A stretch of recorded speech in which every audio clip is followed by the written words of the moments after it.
program on a positive note, on a note of motivation, I would like to quote the very famous, the very well-known Helen Keller, who through a very simple but an eloquent quote had really made things so perspective for all of us. She had said that the only thing worse than being blind is having sight but no vision. So with this vision, the Allied Health Department of Brainware University have come forward with their first international conference on emerging trends in allied health sciences 2021 to show the world with their vision, to show the people what the emerging trends are in this field and how we as ordinary citizens, as citizens who have only the layman knowledge of medical science, can also understand, can also be aware of what emerging trends are coming up in this particular field. To start on with today's program, I would like to request Dr. Somnath Ghosh, who is the man behind this whole program, who has been very, very important in steering this whole program that we have today, and also the organizing secretary for today's program, Dr. Somnath Ghosh, to kindly start off today's program with his opening address. Over to you, sir. Thank you, madam. Good morning, respected dignitaries on this virtual platform, my seniors, my fellow colleagues, and my dear students. On behalf of organizing committee, I welcome you all to the first international conference on emerging trends in allied health sciences 2021, organizing by the Department of Allied Health Sciences, Brainware University. It's my pleasure to walk you through the conference and to introduce you to the speakers and delegates that have come from all over the country and overseas to share their knowledge and enhance our mental horizon. More than 30 eminent professionals, including academicians, researchers, and industry experts, will give an insight on the latest trends, challenges, and opportunities in the field of allied and healthcare industry. The event includes more than 15 scientific talks, more than 10 industry talks, panel discussion on job prospects, research and innovation, and more than 50 scientific presentations by the students. This makes the conference is one of the biggest educational gathering in the field of allied and health sciences in Eastern India. This year, the conference holds special values because this is the first international conference in the field of allied health sciences where the entire conference is taking place on a digital platform to obey the lockdown rules and raise the voice to support the campaign to control the pandemic, stay home and stay safe.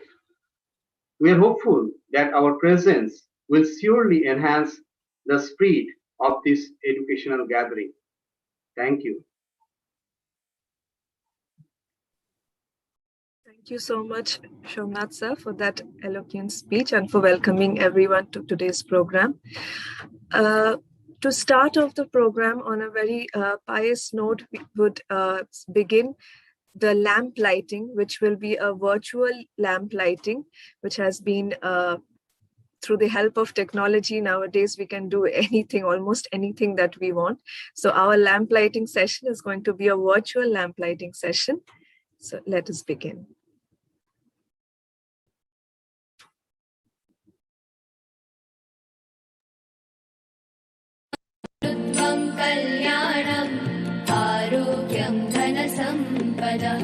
शुभं कुरु त्वं कल्याणम् आरोग्यं धनसम्पदः शत्रुबुद्धिविनाशाय दीपज्योतिर्नमोऽस्तुते दीपज्योतिर्नमोऽस्तुते शुभं कुरु त्वं कल्याणम् आरोग्यं धनसम्पदः शुभं कुरु त्वं कल्याणम् आरोग्यं धनसम्पदः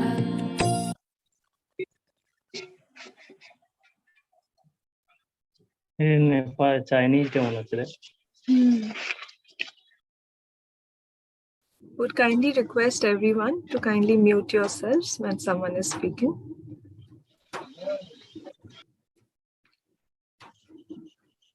We shall be next moving on to the inaugural song, which the students of the Allied Health Department have put up. And to name the students, these are students of the Allied Health Science Department. They will be Joita Shamui, Tania Bose, Proloy Paul, Shobraj Mukherjee, and with them, accompanying them on the tabla, will be Shomnath Delhi.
So music has an inherent capacity to kind of calm us all down and prepare us for a, fulfilling session that is coming towards us.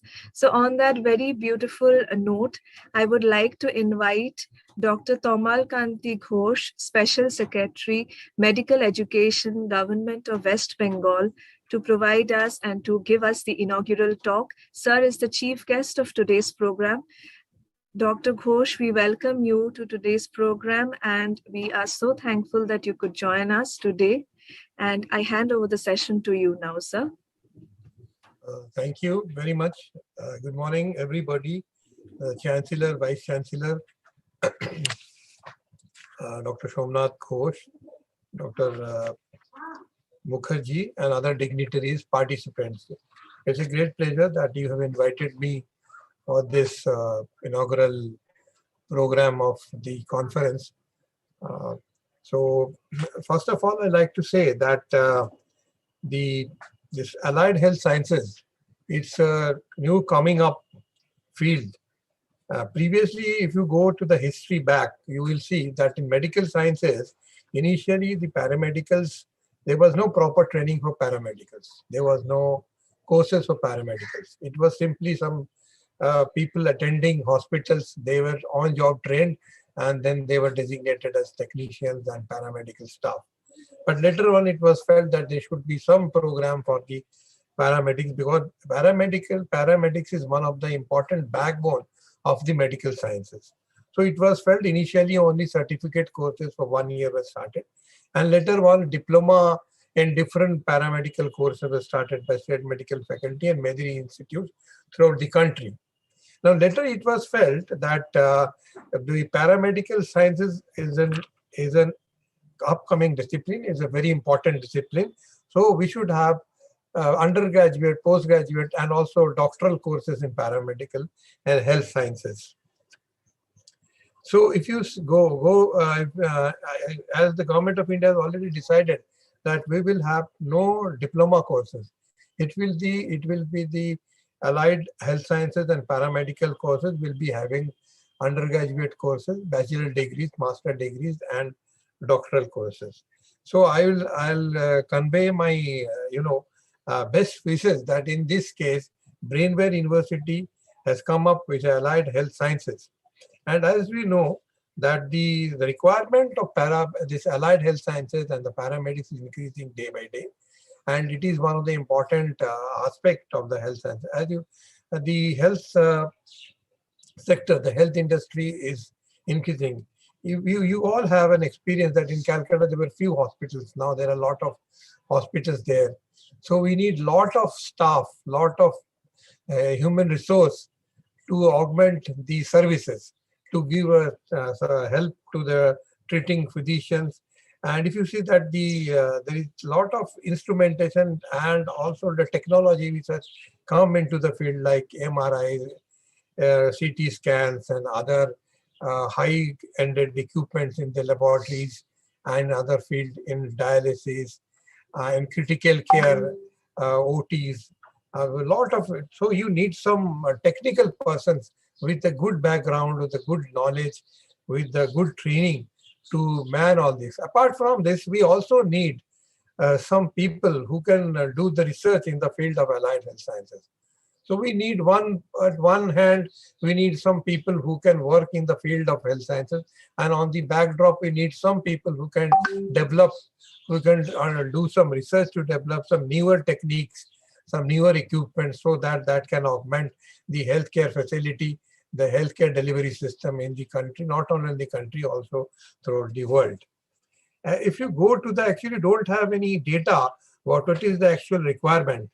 If you go, there are certain reports, India is still lagging behind, 50 years behind the developed countries in the field of allied health sciences. So that we have to fill up this gap. There's a huge gap. And the exact requirement of the allied health science personnel is actually, there is no some record, but some research has been done by Public Health Foundation of India in 2012 to some extent, which has been updated. According to them, we need about 8 lakh paramedical and allied health science personnel presently in our country. So you can imagine, and it's a right thing that the university has taken up a good step forward to start the paramedical courses, the allied health sciences courses. Like we have a lot of disciplines, critical care and anesthesia and OTs, then in dialysis, and then in radio, in radiology also we have CT scan, MRI. Very need that the paramedical staff, the allied health sciences personnel can play a vital role, because the diagnosis part or the interpretation part is done by the clinician. But apart from that, the backbone of the present health science depends upon the paramedical and the allied health science personnel. So I hope, as we have already decided, but ultimately we'll all convert the diploma courses of allied health sciences into degree courses. So I hope this is one step forward by Brainware, and they will take care and also interest in developing more and more disciplines in case of paramedical and allied health sciences. So I wish a successful and nice deliberations of the conference which you are celebrating. I think many people will be, benefited from your deliberations and this conference. And I hope this will become one of the important. It has already become allied health sciences.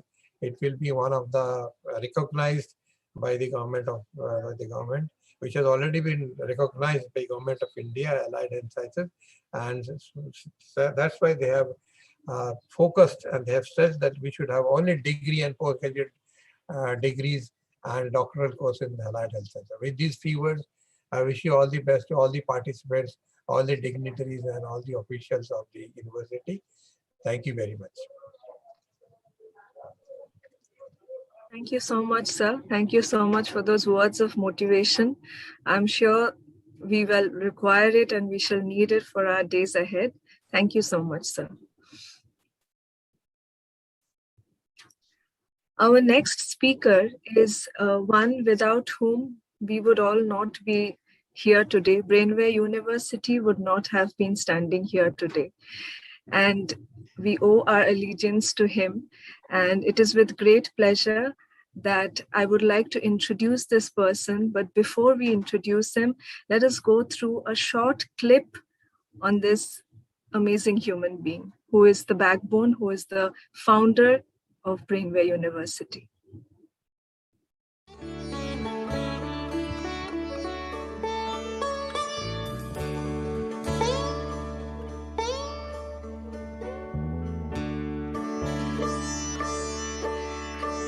A self-taught digital artist, versatile photographer, weekend singer, and documentary filmmaker, Mr. Falguni Mukhopadhyay is the founder chancellor of Brainware University. We started Brainware in 1990 from a 10 by 10 Barsati in South Calcutta. During the past 27 years, we have been able to create a trusted brand. Established in 2016 as an UGC recognized state-private university in West Bengal, Brainware University offers over 55 PhD, PG, UG, diploma and skills programs to over 10,000 students on its state-of-the-art, sprawling green, ragging-free campus.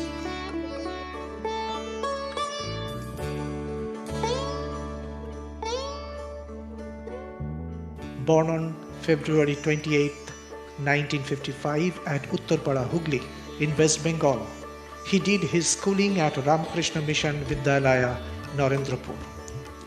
He graduated with honors in economics from St. Xavier's College, Kolkata. He completed his Masters in Economics from Calcutta University and MBA from IIS WBM before joining Hindustan Lever as a management trainee.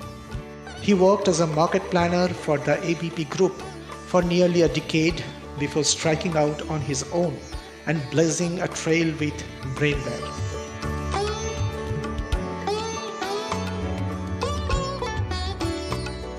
He is the founder, chairman and MD of WebGuru Infosystem Private Limited, which started its journey in 2000 in the field of web services and software export. He is the founder, chairman and managing trustee of Sabita Devi Education Trust, which started its journey in 2010 in engineering, management and IT education. He was felicitated by Bengal Chamber of Commerce for recognition of Brainware's significant contribution to the education industry.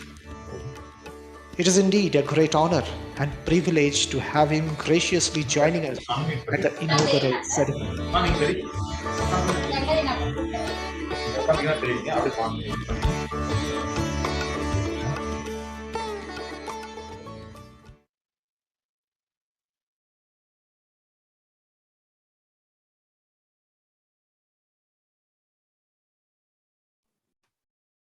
It gives me immense happiness to invite Mr. Falguni Mukhopadhyay, the founder chancellor of Brainware University, to this international conference.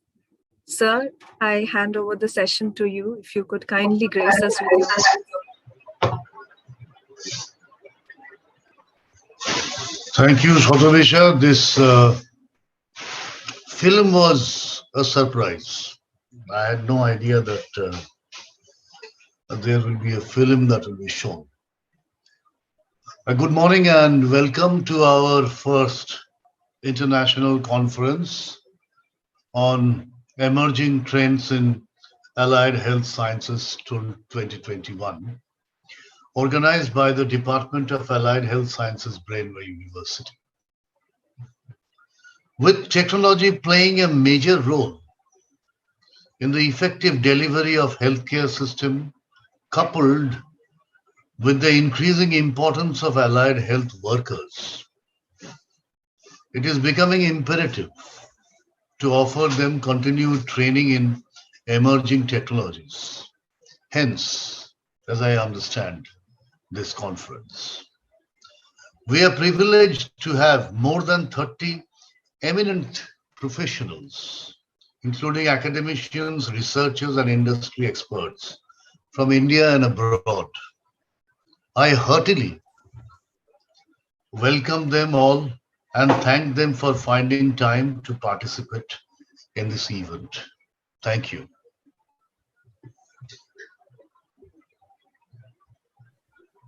Thank you so much, sir, for those encouraging words. I'm sure we will have a very successful and fulfilling.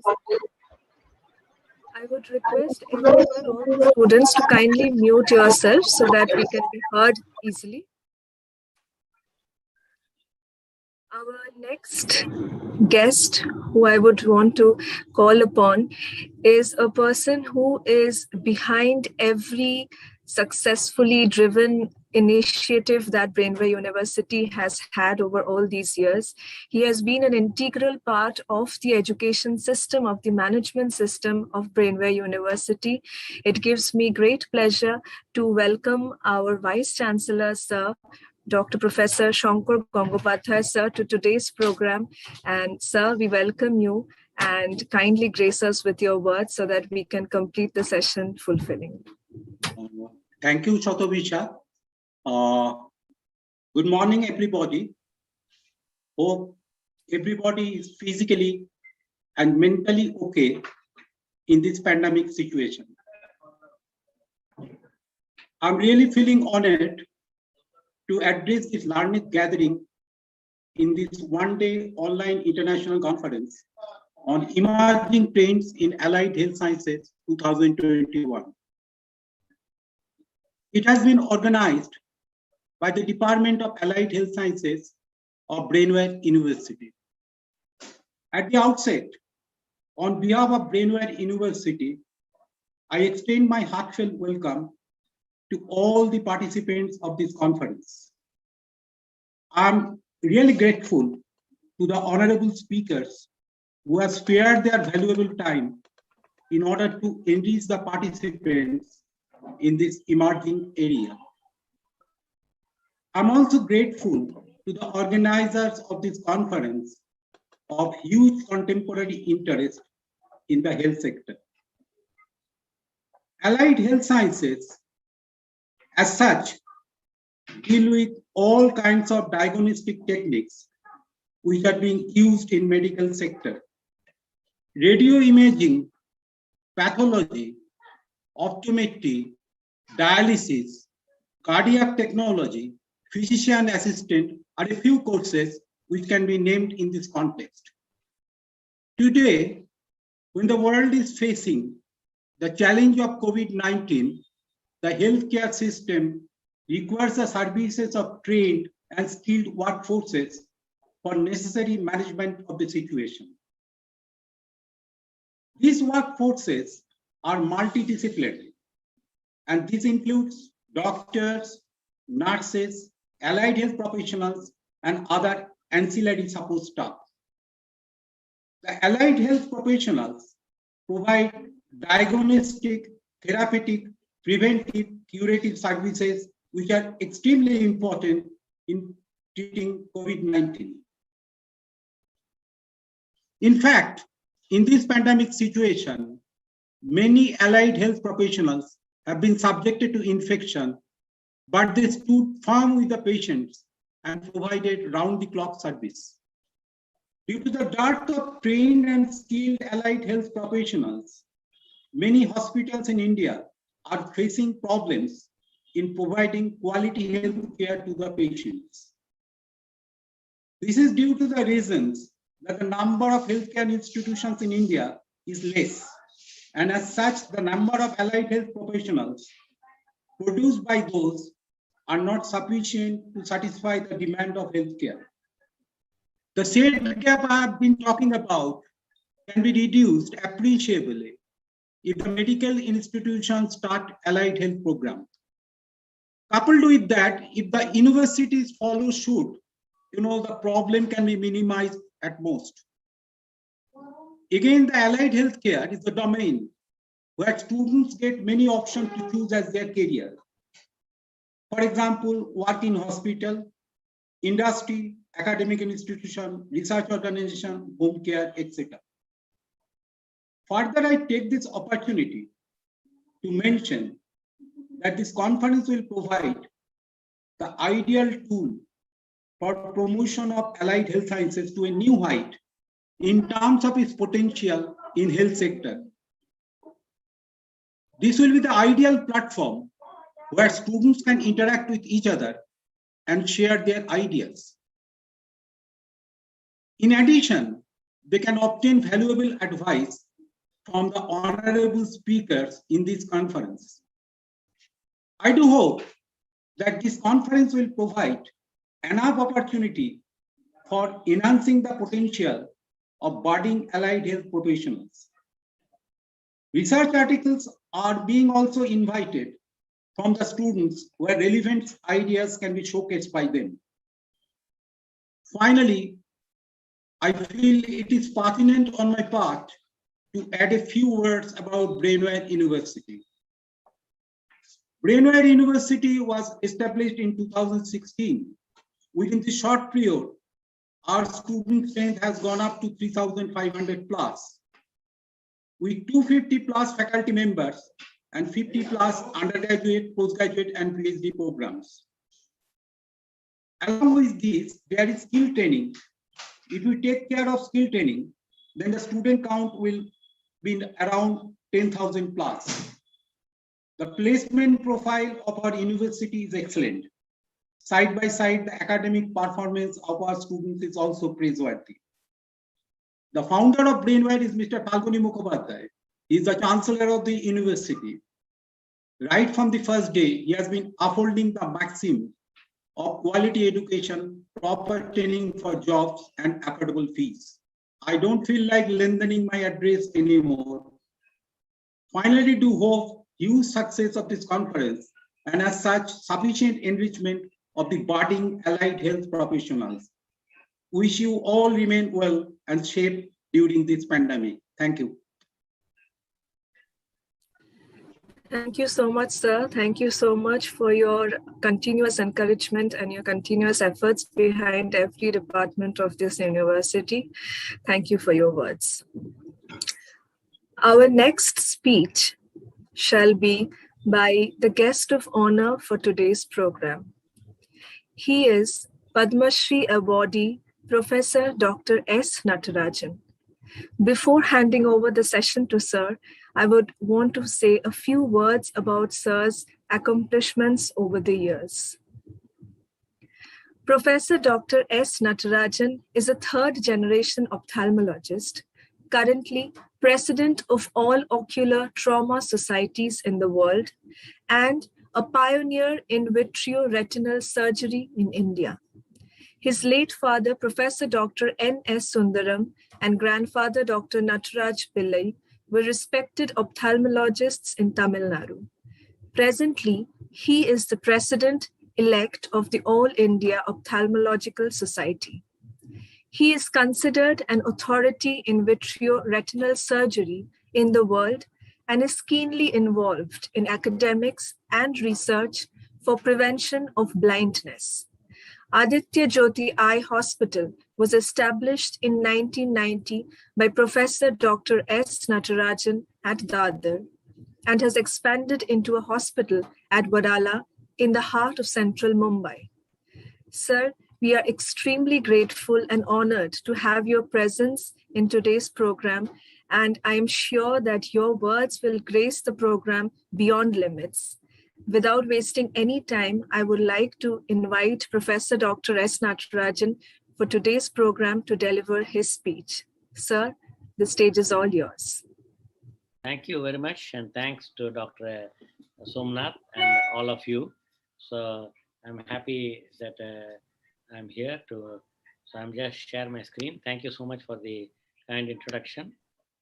And my aim of always accepting talks now is to inspire all the young people of India. And and I'm a staunch believer of Swami Vivekananda and Ramakrishna Paramahamsa and Sharada Devi. So I come to Calcutta for Kalighat, for Dakshineshwar and Belur Math. So I went this time also in January. So I'm glad Dr. Somnath Ghosh connected me. So I'm happy to be part here. So, so I'm giving a talk on. I thought I'm taking this opportunity to inspire all of you that my dream plan to eradicate diabetic blindness using teleophthalmology. So I wanted to ask Dr. Somnath. So I'm trying to make it interactive. Do you think it is practical? Yes, sir. Yes, sir. In this pandemic, I think this is the most, practical. This is very important, teleophthalmology. I know you are doing very good job in this. So that's why when it's asking me, I told about this topic only. Thank you for talking with me. Thank you. So actually, my dream is to make sure that that we can eradicate. See, the main problem is a lot of people don't have the conviction, and that's what Swami Vivekananda did when he went to Kanyakumari, and after meditating, he found his purpose of life. Same thing I've done. I went to Swami Vivekananda Rock Memorial, and so my dream plan is to remove the word blind, but I think that's going to take some time. But at least I have decided diabetic blind-free India 2025. That means 5 years from now.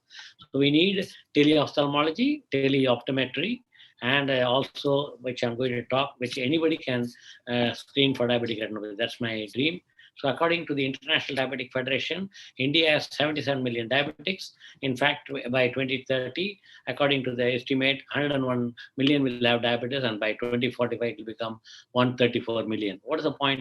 It's only like mathematics is going, and in the world, we'll have 415 now to in 2040, it will become 642 million. And it's my dream and vision to eliminate diabetes-related blindness from India by 2025 and eventually the world. And screening is the most important step in the prevention of diabetic retinal blindness. And I would like to outline the components of my dream. One is the use of smartphone to take good retinal photographs using an unskilled worker. That's what I'll come to. A portable, sustainable, cost-effective equipment for screening a large population. Training unskilled workers to make them semi-skilled, and then so that we can have increase the increase the 1 second.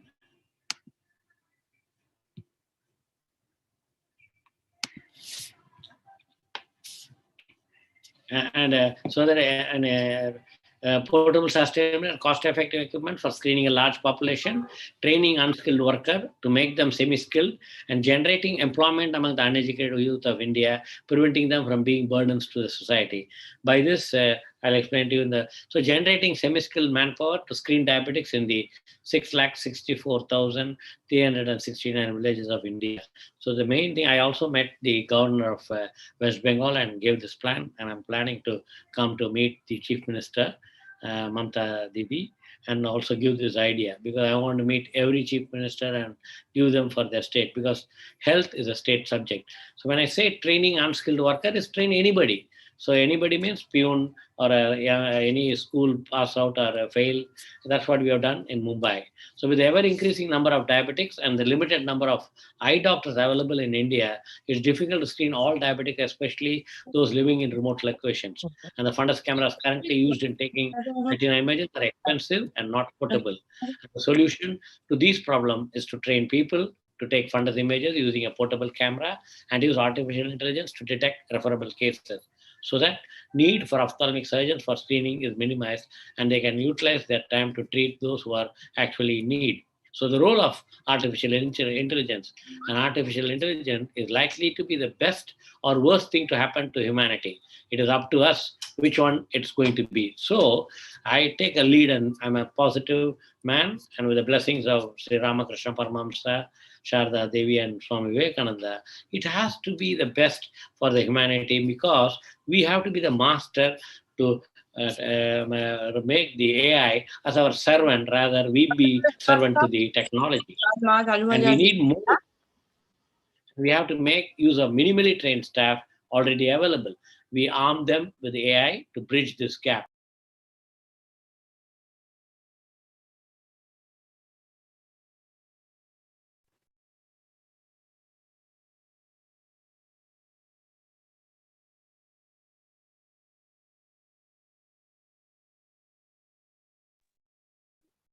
Professor Natarajan, you've gone on mute. Kindly, if you could unmute yourself, sir.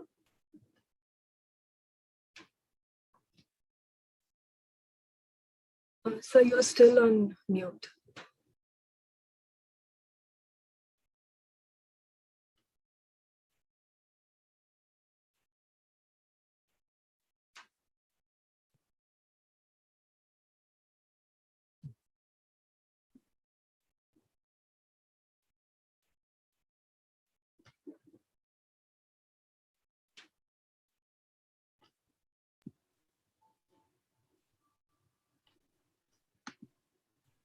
Sorry. So, can you hear me now?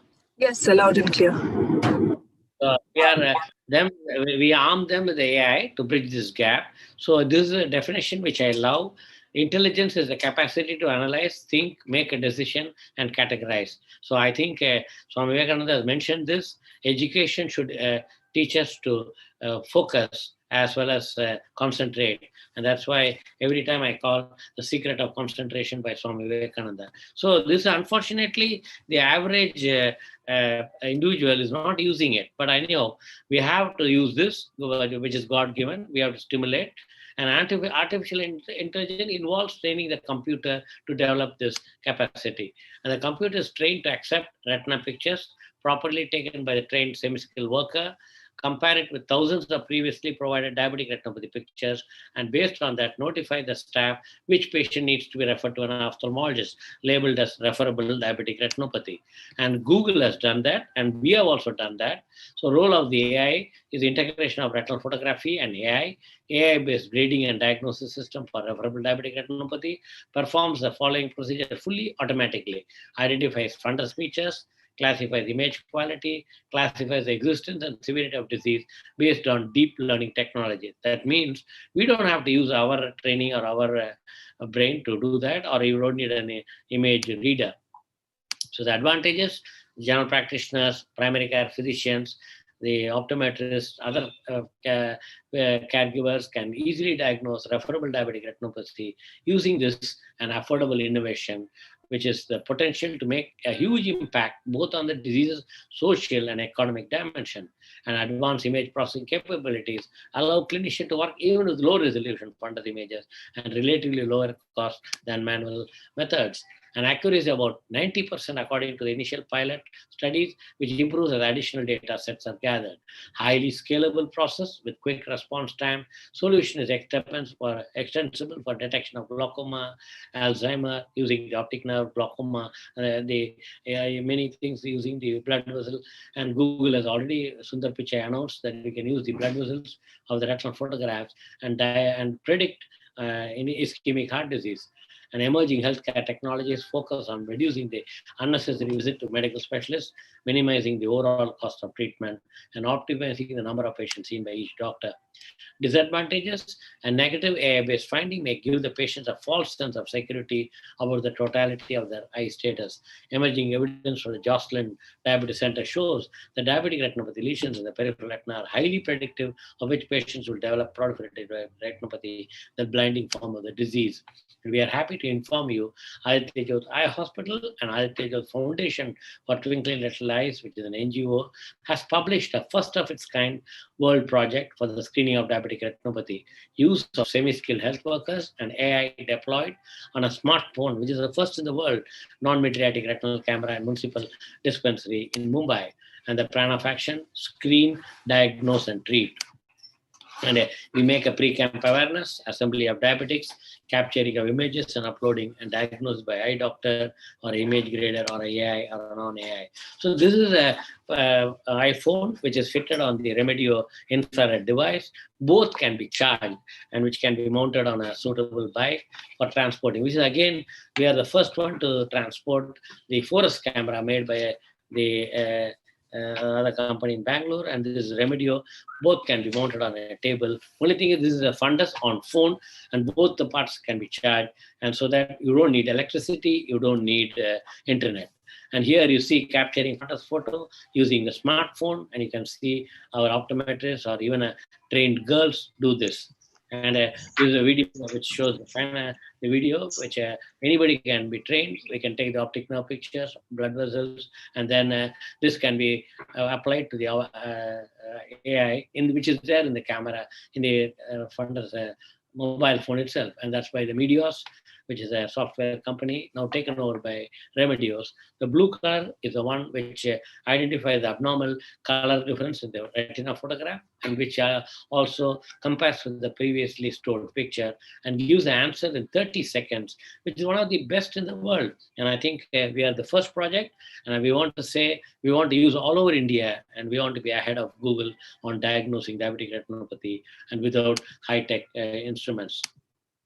And this has been published in JAMA Ophthalmology, which is a high-impact journal, Diagnostic Accuracy of Community-Based Diabetic Retinopathy Screening with an Offline AI System on a Smartphone.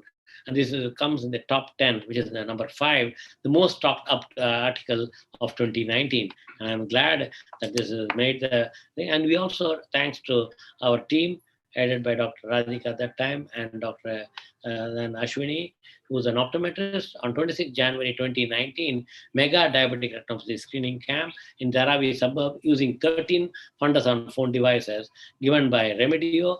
Thanks to Mr. Anand Sivaraman, Ronnie Datta, who's there in the picture on the towards you, organized by the foundation, along with the Roti Bank, which is again, this is a badge which I wear, where we serve free 10,000 free meals a day to all the poor people. And we did the same. We made a diabetic meal for everybody. Our 2,000 people came for screening, 1,000 patients and 1,000 relatives. We gave them free meal. Thanks to my best friend Shivanandan, who's the managing trustee of Roti Bank.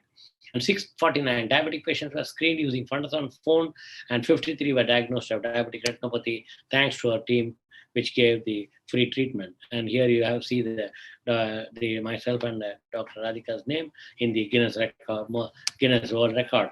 So as a president of All India in January 2019, I made a 5-point vision for All India Ophthalmic Society. And the fourth was Stop Blindness, which is an AOS initiative. The word Stop Blindness looks screening through teleophthalmology for prevention of diabetic blindness, Jot Se Jot Jalao in Hindi. And this is a camp, and then we did this in November 2019. And also we did some in 2020 because of the COVID less. But this is in AIMS Delhi, Shrestha Eye Hospital Tripura, Orissa, Brahmakumari Orissa, Shankaretra Chennai, Maharashtra Ophthalmic Society, Nirmal Eye Hospital, Chennai, Anil Eye Hospital, Bangalore, then Lions Club of Jamalpur, Seva Sadhana Itarsi, Lions Club of Siliguri, Remedio Bangalore, and Rajan Eye Care Chennai, Radha Trinetralaya Chennai, and the foundation in Mumbai. This is Dr. Jignesh Chaswala, President-elect of Maharashtra Ophthalmic Society, Dr. Nutan Shah Eye Hospital, Gujarat, National Society for Prevention of Blindness, New Delhi, then Prabhu Desai Hospital in Pune, and this is Retina Care Hospital they given, NKP Salve Institute of Medical Science and LMH in Higna Road, and then also again we did this in NSPB Delhi in Karkaduma, and we also, you can see my late father, Dr. N. Sundaram, my late grandmother who died at 103, along with Shivanandan, Mr. Ravichandran, the former CEO, and Dr. Radhika, where we did, and we also see the promoter of Forest, Mr. K. Chandrasekhar. So we carried the Forest camera in the fundus in 1st March 2014. It's exactly 7 years now. So we can make India free of the burden of diabetic blindness, and teleophthalmology teleoptometry jointly can show us the way. And thank you. And thanks to Dr. Aishwarya Iyer, my retina fellow, and Shubha, who's here, and Shubha, and who was there to do this. So I wanted to quote Swami Vivekananda. I thank all of you for a patient listening. I just will conclude by reading. I always carry Swami Vivekananda. So this is what he says. Ours is not to reason why, ours but to do and die, and be of good cheer and believe that we are selected by the Lord to do great things, and we will do them. Swami Vivekananda, which was released in 150th Swami Vivekananda's Jayanti. So I'm glad. Thanks for the opportunity to be a guest of honor in this program, and I wish whoever wants to be in touch with me. I'm typing my email ID, so they can contact me, and Dr. Somnath has my contact. So with this, thanks for the opportunity, and I hope we can work together. And because of this COVID, we all can join together in this Zoom and work. And I'm glad to see 430 participants in the Zoom, which is, I can see that I hope everybody of you can join this monumental idea I have, which probably we can all add to that. And we can be the proud country in the world to say that we are one of the first to eradicate diabetic blindness. And I am confident that I'm inspired all of you. So I want you to, every drop makes the ocean. So I hope all of you will join hands with me. And then and it should go on and on, because diabetes is not going to go unless we change. That means we have to take care of our mental, spiritual, and also as a holistic approach. So you have to learn yoga, you have to learn exercise, you have to learn diet, and also you have to learn periodic checkup. Plus, make sure you check the eye. Because if you cannot only control diabetic blindness without controlling diabetes. So again, it's diet. So I think Swami Vivekananda was a great example. I was reading somewhere that he played before he became a monk, and then he was also quoted that first make your biceps strong, make the blood flow, then you can understand the mighty Krishna by reading Bhagavad Gita. Thank you all. Thank you so much, sir, for that magnificent vision that you have and that you shared it with all of us. I'm so thankful. We are so thankful on behalf of Brainware University to you for making the world a beautiful place. I hope that in future we shall all hold hands with you together and we can collaborate with you in your future endeavors so that we all together can endeavor to make this place a much more beautiful place for us to stay in, and a place where everyone, like you envisioned, has vision and we eradicate the word blindness completely.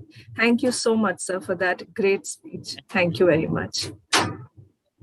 And how old is the Brainware University?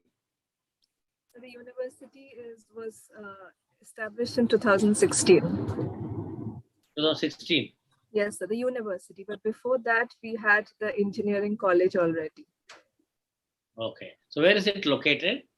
It is located near the airport. There's a place called Barashat near the airport, very adjacent to the airport. Yes.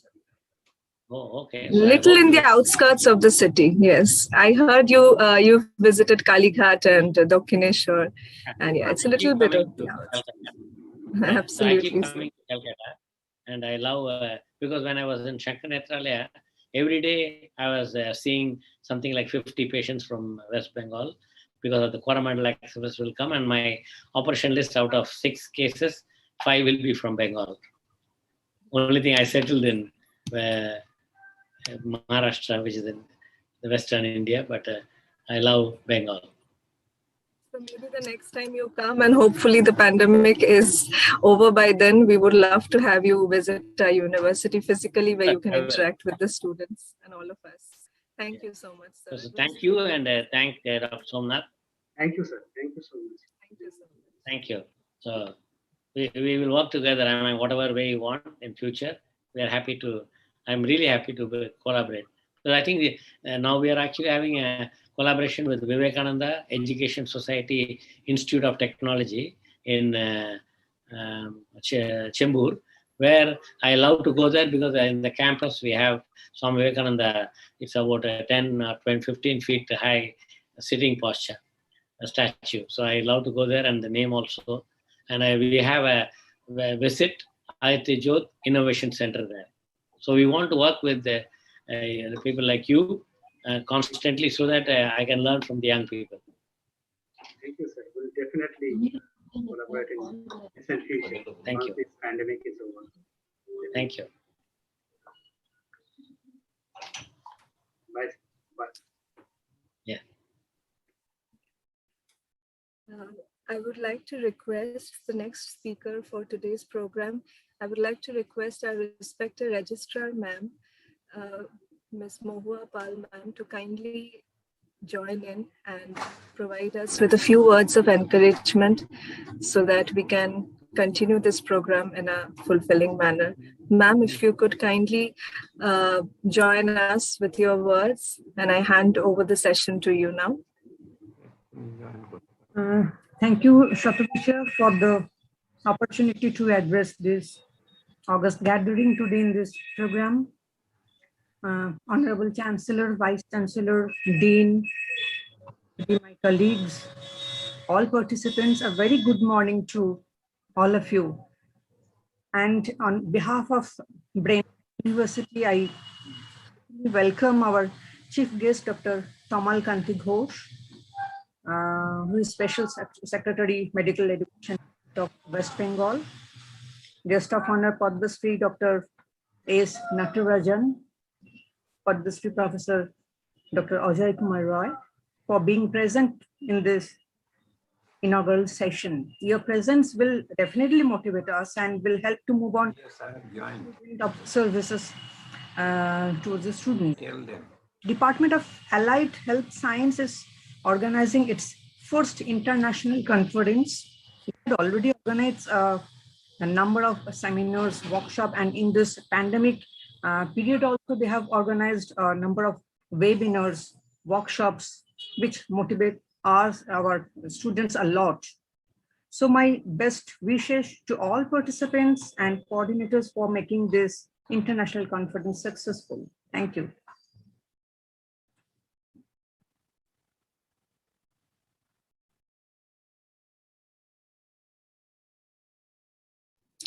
Thank you so much, ma'am. Thank you so much for your words of encouragement.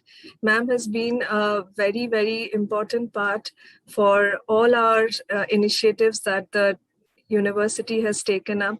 We gather all our strength from ma'am, and thank you so much for believing in all the endeavors that each department of the university carries out.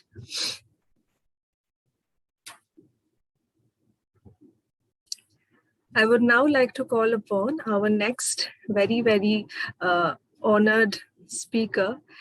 The following speech shall be the keynote talk for today's event by Padma Shri awardee Professor A.K. Roy. Before I call Sir to deliver his speech, a few words about Sir's accomplishments.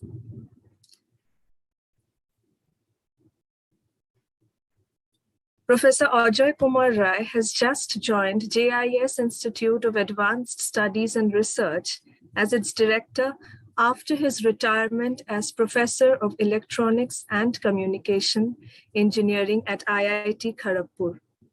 Professor Rai had his bachelor's degree from Bengal Engineering College, Shibpur, following by doing his MTech and PhD from Electronics and Electrical Communication Engineering Department of IIT Kharagpur. He joined IIT Kharagpur as a faculty in 1980. Professor Rai is the chief investigator of a Texas Instruments-sponsored research project being conducted at the School of Medical Science and Technology at IIT Kharagpur. As a part of this project, he, along with other team members, have filed for 5 USA patents jointly with Texas Instruments. Sir has published more than 160 research papers in international journals and conferences and has authored 5 books published by international public houses. In addition, under his leadership, his group in the School of Medical Science and Technology has initiated a number of research projects on molecular imaging and image processing, medical instrumentation, early detection of oral, breast, and cervical cancer, coronary artery disease detection, epidemiological studies, and bioinformatics, all of which are of national importance. Sir, it is indeed a huge, huge pleasure and a huge matter of honor to have you amongst us today. So if you could kindly join us and deliver your words of eloquence today, we would be highly grateful. I hand over the session to you now, sir. Thank you very much for your very kind introduction. At the outset, I must congratulate Brainware University, firstly for taking up this extremely important area of our studies, education, that is in the area of allied health science, which, not many in the entire country have been doing very sincerely. Second important thing is I must congratulate you for organizing this conference, which is being attended, as I find that more than almost 430 participants from across the country. I, in fact, really admire each faculty member, the board, the administrators, chancellor, vice chancellor, everybody for this great initiative on your part. As is very well known, the investment in our health sector somehow is not very encouraging. But then the human resources for this health sector, and in particular in allied health services, this will be one of the major game changers for the country. So this will increase the productivity of the country. This will strengthen our health system. This will generate lots of employment throughout the country. And sure, as is well known, that in many countries, almost 40% of the total healthcare workforce, they are from these allied health services. So allied health services, they are neither doctors, nor nurses, nor even, those who are doing Ayush kind of, this Ayurvedic homeopathy and all. Yet they are constantly working sort of from behind the scene, and then they are performing their duties. And without them, these allied health professionals, the country, the doctors, everybody will be at simply stand still. We cannot do anything. So with that idea in mind, that the Brainware University has started this program, I congratulate you. Now let's see that what is the current, scenario in the country. Because by this time, everybody, all of you, you are from allied health services. You know that what it really means and what are the different disciplines which are involved in this. But then I was just trying to find out that some of the statistics, we have got National Health Workforce accounts of 2018.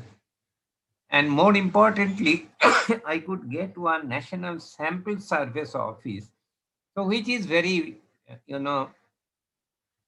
which is quite old, NSSO. And then they keep all the statistics about all the sectors of the public life. Now, according to this National Sample Survey Office, we have got total 3.12 million of, health workers. And that again, in turn means that we have got only on the average 23.1 health worker per 10,000 of population, which is so meager in our country, having such a huge population of 135 crores, and 23.1 health worker is indeed, we have to do a lot. Whose recommendation is WHO, World Health Organization. They said that we must have 45, they have talked about mainly the doctors and nurses, 45 doctors per 10,000 people, even for the countries which are developing or underdeveloped. This is a must. Whereas as you can see that we have not even reached half of it. So extremely low density of such health workers.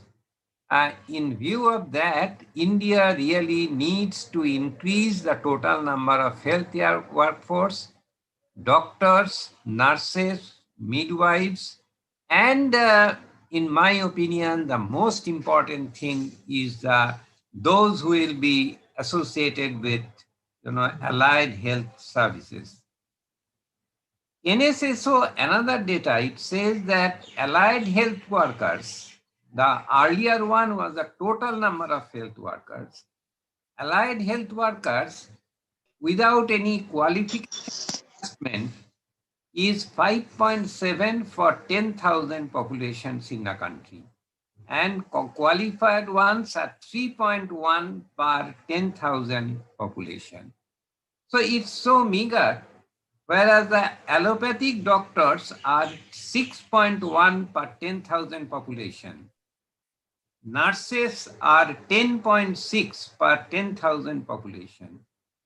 So in reality, even in traditional medicines, that is Ayurvedic, homeopathy, etc., we have got 3.7 per 10,000.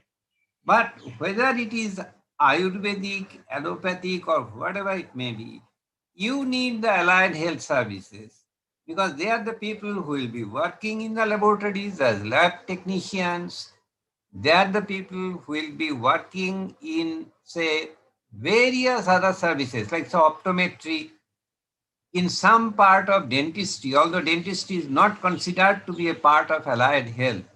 But then, the dental hygiene and some of the allied areas, for example, the instrumentation everywhere will be tackled by the allied health workers. And truly, they are behind the scene, the real unsung heroes in our country. For example, even during the COVID pandemic, these allied health professionals, they did commendable job. I must say commendable jobs. Let's now see some of the most important things. That is, given this kind of a background, it is important to note that the allied health professionals, they must be appropriately trained. For example, let's take again the case of, say, laboratory technicians.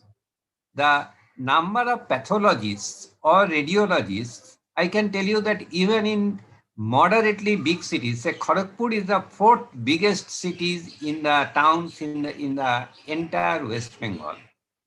I knew that in the entire, township where we have a very large railway township, we have got IIT Kharagpur, we have got, Kalaikunda, big air base, we have got big defense radar center, we have got Shalua, the Eastern Frontier Rifles, we have got everything, even a lot of industries. Yet, even 7-8 years back, other than in IIT Kharagpur and other than in the railways hospital, there was hardly any radiologist or any pathologist anywhere. But then the centers were there. Lots of pathological centers, radiological centers were set up. But the experts used to come from Calcutta, maybe on Sundays, and then they will sign all the reports. And that was the situation hardly, 10 years back. Now, today the situation might have slightly improved, but still it is much, much below whatever is required. Let's now see that in view of the fact that they will be doing, for example, the complete blood test. It is these people who have to take care of the equipments. For example, the blood, in most of the cases, you have got semi-automatic analyzers. So we do not have enough amount of load to take care so that, fully automated analyzers may not be required, but then semi-automated analyzers. So in case of any problem, sometimes if it's not a very serious problem, then these allied health workers, they have to take care of that problem and they have to fix up.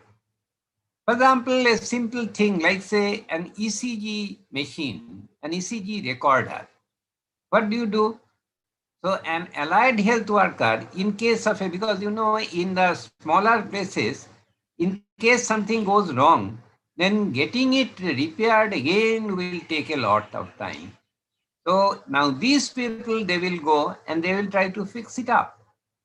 Now for that, what I'm stressing upon is one should know the internal mechanism of the equipment that they will be working with. For example, as I said that in case of ECG, in ECG recording, whatever the number of channels may be, so what it essentially does is the electrical potential will be gathered, collected, and then they have to be amplified. Now one has to know that what kind of amplifier you will be using. So inside the ECG recorder, what kind of amplifier they are using. And what is the role of those amplifiers? The lab technician, they should know that essentially these signals, they are low frequency signals, and quite often they will have interference with the power line frequency. So for example, our power line frequency, that is the electrical connection that we are getting, all the electrical signals, lights, bulbs are working. So they are, from 50 hertz.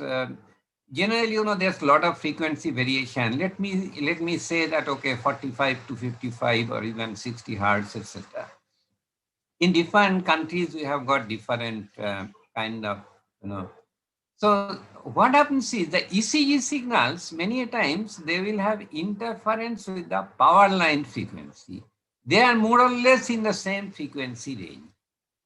So because of that, what happens is sometimes you may get some noise. So the doctors, they are not quite acquainted with how the ECG machine works.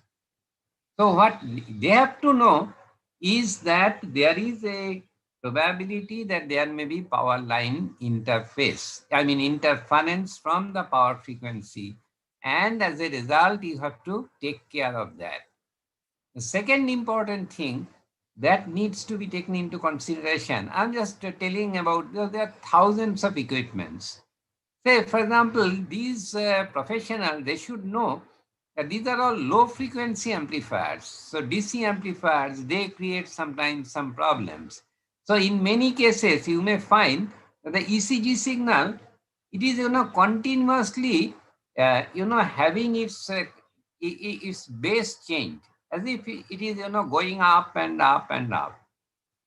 It may be due to some problem in the heart, signal, but in many cases, it may be due to the problem of the equipment itself, because DC frequency, there are problems. Sometimes it arises because of the low frequency amplification. So what happens is this kind of, problems, we will have to, the allied health workers will have to take into consideration and keep in mind. For example, many of you, you'll be working with laboratory blood tests. Say you need to have sufficient knowledge about the chemistry of the blood test. Today, even many of you will have to find out, you have to do the work of a pathologist. That means, the histopathological samples will be given. So you should be able to know that how through the microscopes and how these kind of, cells, how the cellular deformation takes place.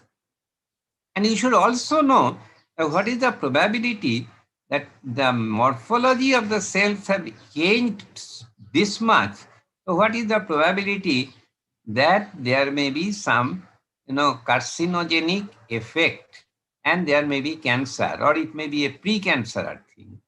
So there may be histopathology tests, there may be cytological tests, say breast cytology. Sometimes what happens is these allied health workers, they have to help the doctors even to take the samples, because you do not know there is a tumor somewhere. And if you take the sample from somewhere not exactly in the tumor region, while taking the sample, that's a very important thing. How do you know that you are taking the sample from the right place? If you are not taking the sample from the right place, then there is every possibility that the result that you will be getting will be not correct. It will be incorrect, because you may not find any, any deformation, morphological or otherwise, of the cells. So you have to do it. So for that, sometimes people, they may do it, like say sonography, USG driven, USG from the USG signal or from the USG such, images, you will be able to find out that where actually this kind of problems, the tumor might have occurred. So there are a large number of things. So today's, these lab technicians or lab technologists, what we should say is they have to have a very sound knowledge of chemistry, of physics, of most of the equipments are electronic equipments, electronics, and most importantly, today all these equipments are gradually become completely automated. So you have to know about the art of automation. You have to know about the kind of, the signals, how they are being displayed, because display is extremely important thing. That means how even many times you may have, for example, in the pathological tests, you will be having your display on your screen. So how to change, how to know that the color has changed. As a matter of fact, it's very interesting. I can tell you that we were working on a very important project with RCC, that is the Regional Cancer Center of Trivandrum. Now, those people, the pathologists there, they were not knowing that there is an important term which is known as, the white balancing. Now, since they did not know about it, so they didn't have any problem. They didn't really imagine that it was a regional cancer center. And when we joined, the first thing we did was all their technicians, we gave them training. And we told them that, because the color is a very important indicator. In many cases, the change of color itself is a very good indicator to show that whether there is any abnormality or not. So it may not be due to the patient's sample problem, but it may be due to the problem of your own equipment. So the allied health workers today, in the changing landscape, they must have all these very important areas and ideas about how to go ahead. So anyway, I think my time already, I have taken more time than what I was given. But I wish once again each one of you, the Institute, for taking up this bold step. Please go ahead. And I wish that in the entire country, the government, both at the central and state level, should give enough of stress on this very important thing. Because as I said, that tomorrow you will find that more than 30 to 40% of the total health workers will be from these allied health professions. And we should not give them only just some BSc in some of the areas or MSc. We should give, even up to MSc, they should be able even to do much more research on it. Those of, some of the students who are interested, because it is extremely, I know that in IIT Kharagpur, in my School of Medical Science and Technology, the kind of training we were giving, the first when we were taking them, they were simply, they were doing some blood tests in some local, these shops. So they were collecting the blood samples and they knew about blood tests.